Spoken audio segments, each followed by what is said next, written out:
عمران خان صاحب نے anti American slogan کے ساتھ اپنی جو کیمپین تھی اس کو آگے بڑھایا، عوامی جذبات کو ابھارا، متنفر کیا عمران خان صاحب کو نے اداروں کے حوالے سے عوام کو کہ ادارے اس کانسپیریسی کا یا اس سازش کا، مداخلت کا حصہ بنے، اور ان کے خلاف پورا ایک نیریٹو شیپ کرنے کے بعد ہی said it's over it's behind me. Imran Khan صاحب نے اس 7 مہینے اس سے حاصل کیا سبق، کوئی پولیٹیکل مائلیج، یا وہ اپنے ناقص العقل مشیروں کے مشوروں کا شکار ہو گئے؟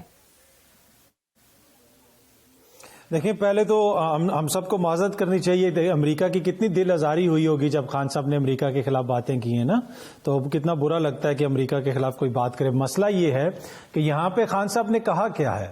خان صاحب نے یہ کہا ہے کہ یہ میں اس کو پیچھے چھوڑوں اور آگے ہمارے مستقبل میں تعلقات ہوں گے۔ کب ہوں گے؟ جب میں اگر حکومت میں آیا تو ہم بہتر تعلقات رکھنا چاہتے ہیں۔ انہوں نے یہ تو کبھی بھی نہیں کہا کہ جناب کہ وہ سازش ہوئی نہیں تھی، یا اس قسم کا کوئی واقعہ ہوا ہی نہیں تھا، یا بالکل جو میرا پہلے بیان تھا وہ جھوٹا تھا۔ تو یہ دو مختلف چیزیں ہیں۔ وہ یہ کہہ رہے ہیں کہ ہم تعلقات کو آگے بڑھانا چاہتے ہیں، پیچھے جو ہو گیا وہ ہو گیا، لیکن وہ تو امریکہ کی حد تک ہے۔ لیکن پاکستان میں جو لوگ اس کے مبینہ طور پہ اس کا حصہ تھے، تو اس کے حوالے سے تو وہ ابھی بھی کہہ رہے ہیں کہ اس کی تحقیقات ہونی چاہیے کہ پاکستان کے اندر جو لوگ ہیں وہ کون لوگ اس میں ملوث تھے، ان کا کیا کردار تھا۔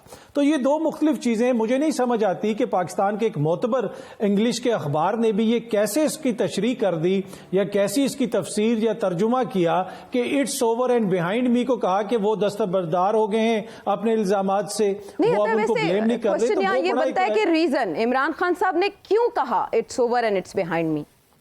کیوں نہیں؟ انہوں نے بین الاقوامی تعلقات کے تناظر میں کہا نا، تو یہ تعلقات تب یاد نہیں تھے؟ 7 ماہ کے بعد انہیں احساس ہو گیا کہ انہوں نے سفارتی سطح پر یہ نقصان پاکستان کو نہیں پہنچانا؟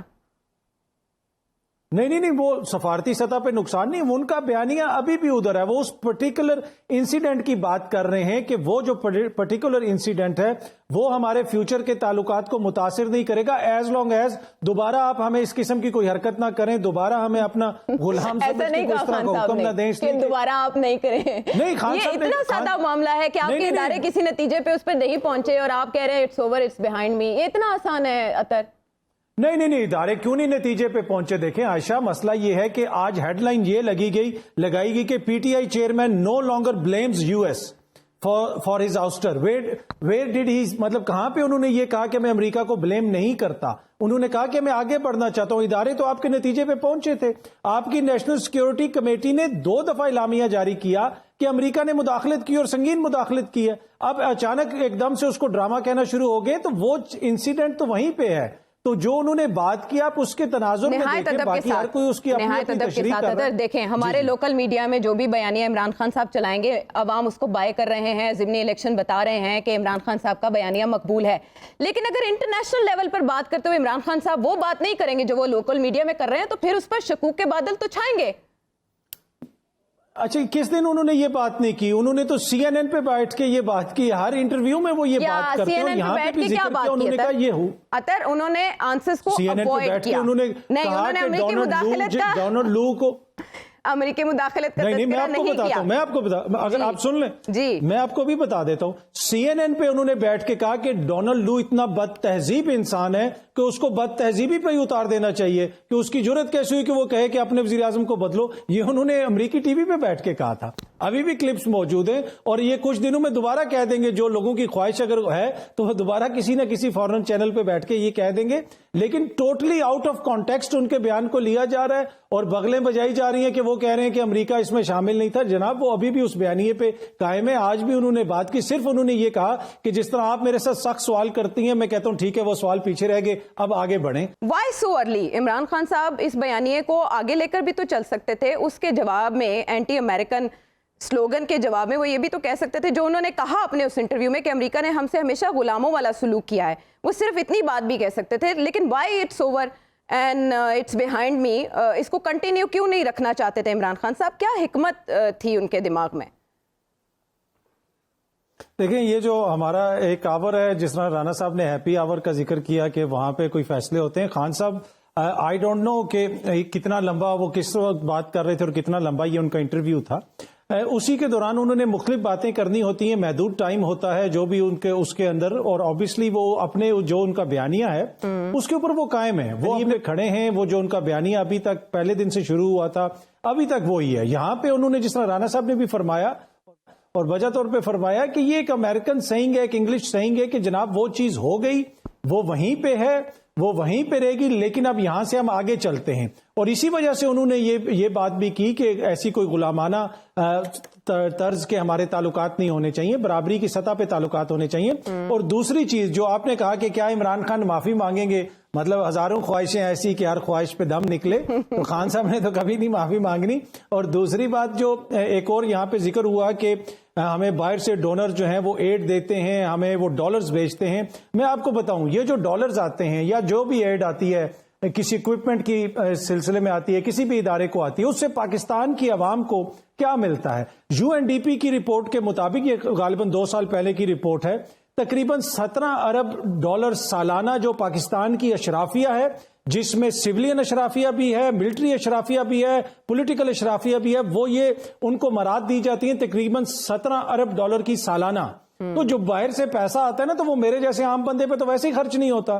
تو یہ بھی ایک بہت بڑا ایشو ہے نا، جب لوگ یہ دیکھیں گے کہ امریکہ سے جو کچھ آ رہا ہے اس سے عوام کو بھی فائدہ ہو رہا ہے، تو پھر خان صاحب کے بیانی کو عوام خود ہی کاؤنٹر کر لے گی۔ پر ابھی ان کو یہی نظر آتا ہے کہ یہ اشرافیہ کی جنگ ہے، جو کچھ آتا ہے وہ اشرافیہ کے پاس ہی آتا ہے، جس مرضی نام پہ آئے۔ تو اس وجہ سے خان صاحب کا بیانیہ عوام کے اندر ایک مقبولیت بھی حاصل کر رہا ہے۔ ٹھیک ہے اطہر، آپ نے بھی نظر رکھی ہوئی تھی شہباز شریف صاحب کی واپسی پہ، شکر ادا کیا رانا مبشر صاحب نے بھی کہ وہ وطن واپس لوٹے ہیں، لیکن واپس لوٹتے ہوئے وہ کیا مشاورت وہاں کر کے آئے ہیں، کیا فیصلہ کرنے جا رہے ہیں، اس پر ابھی کوئی رائے سامنے نہیں آ سکی۔ البتہ کل پرسوں سے یوٹیوبرز نے فائنل کر دیے ہیں کچھ نام، اور vice chief of army staff کا بھی ہمیں نام بتا دیا، اور پلان بھی سارا انویل کر دیا یوٹیوبرز نے۔ بٹ آپ کہیے، ایک تو یہ کہ خواجہ آصف کا یہ بیان کہ یہ جو لانگ مارچ ہے اس کی وجہ سے یہ دورہ ملتوی ہوا، آپ کو لگتا ہے کہ یہ ایک پھسپھسا سا بیانیہ جو پی ٹی آئی کے اگینسٹ کھڑا کرنے کی کوشش کی جا رہی ہے کہ 2014 میں جو ہوا وہ 2022 میں ایک بار پھر ہو رہا ہے؟ اور دوسری طرف یہ کہ عمران خان صاحب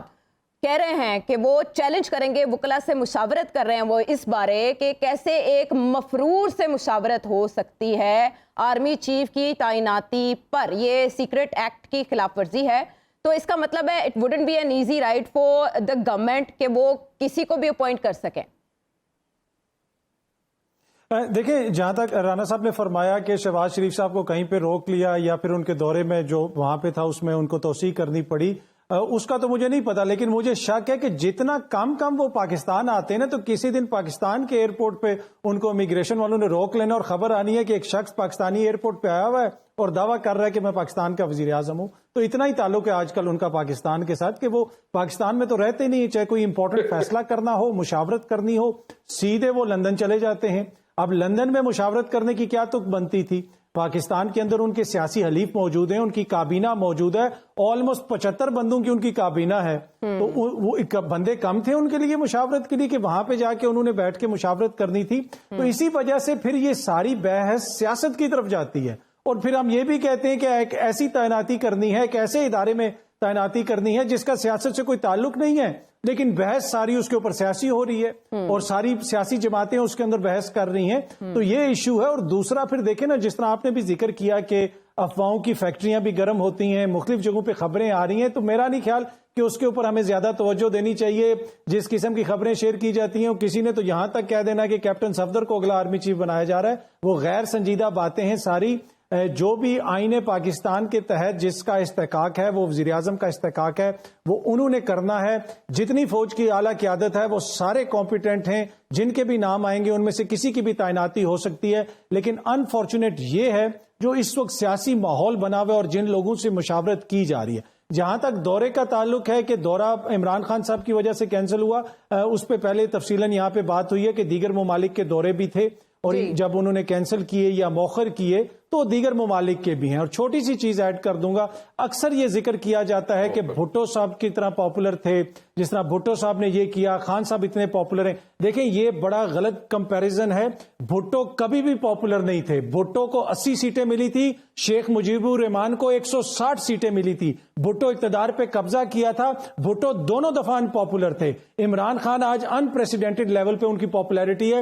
کوئی بھی شخص یہ ثابت کر دے کہ بھٹو نے شیخ مجیب الرحمان سے زیادہ ووٹ لیے تھے تو میں آپ کے ساتھ مطلب کہ میں مان جاؤں گا. قائد عوام کا ٹائٹل آپ کہہ رہے ہیں عمران خان صاحب کو دے دینا چاہیے. ہاں نہیں, عمران خان جتنا کبھی بھی کوئی پاپولر نہیں رہا. بھٹو جس وقت بھٹو کو اتارا گیا وہ انتہائی ان پاپولر ہو چکے تھے. آج عمران خان کے ساتھ بھی وہی ہونا تھا اگر وہ ان پاپولر ہوتا. آج عمران خان کے ساتھ وہ نہیں ہو سکتا کیونکہ اس کے پیچھے عوام کھڑی ہے.